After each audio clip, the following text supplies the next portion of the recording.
नमस्कार मित्रों, एक बालश्रम नाम के एक सूफी संत हुए हैं।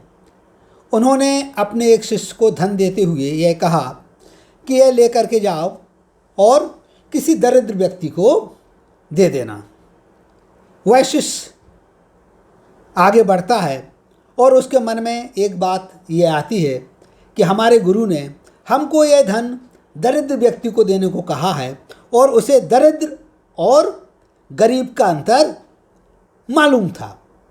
उसे यह मालूम था कि बहुत पैसे वाला भी दरिद्र हो सकता है, क्योंकि जो दरिद्रता है वह मन की एक स्थिति है और गरीब तो वही हो सकता है जिसके पास पैसा नहीं है। तो वो दरिद्र व्यक्ति की खोज में आगे बढ़ता जाता है। एक जगह क्या देखता है कि दो चार लोग खड़े हुए हैं और बातें कर रहे हैं, कह रहे हैं कि कैसा राजा है, अपनी विलासिता में इतना पैसा खर्च कर रहा है, अपनी विलासिता के पूरे साधन जुटाए हुए है, लेकिन उसका मन भरता ही नहीं है। कुछ ना कुछ नए नए टैक्स हर समय लगाता रहता है। बालश्रम के शिष्य की समझ में आ गई कि वास्तव में हमारा जो राजा है वो मन से दरिद्र है, इसलिए यह धन उसको देना ही उचित रहेगा। बालश्रम का शिष्य राजा के दरबार में पहुंच कर के राजा को वह धन प्रदान करता है। राजा कहते हैं कि अरे भाई, आप ये क्या कर रहे हो? आप मुझे ये पैसा क्यों दे रहे हो? जो फ़कीर हैं, जो संत हैं, वो तो हमारे पास पैसा मांगने आते हैं, आप मुझे दे रहे हो।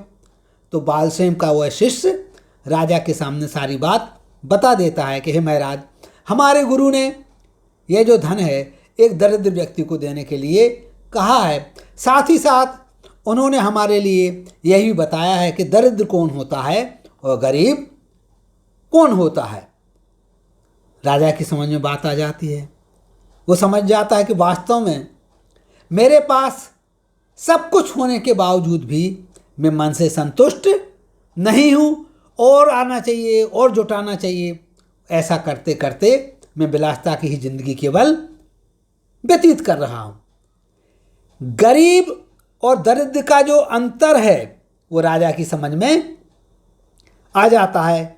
वह समझ जाता है कि गरीब कोई भी हो सकता है, क्योंकि गरीब होने की एक परिस्थिति है, उसके पास धन नहीं है। लेकिन जिसके पास धन है लेकिन वह मन से संतुष्ट नहीं है, तो वह व्यक्ति भी पैसा होने के बावजूद भी दरिद्र रहेगा।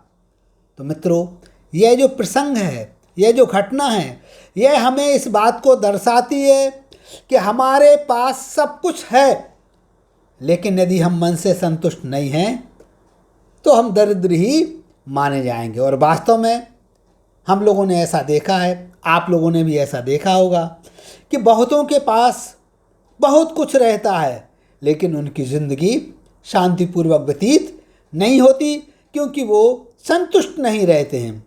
जब संतुष्ट नहीं रहेंगे तो दरिद्रता का जो भूत है वो उनके अंदर घुसा रहेगा, उनके ऊपर सवार रहेगा।